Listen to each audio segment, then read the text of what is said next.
मोनू दो भाई थे। सोनू बड़ा था, मोनू छोटा था।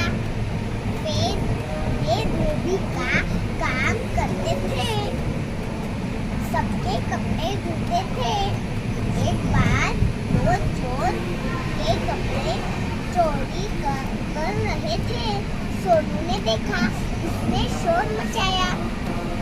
शोर सुनकर आसपास के लोग आ गए। उनको देखकर चोर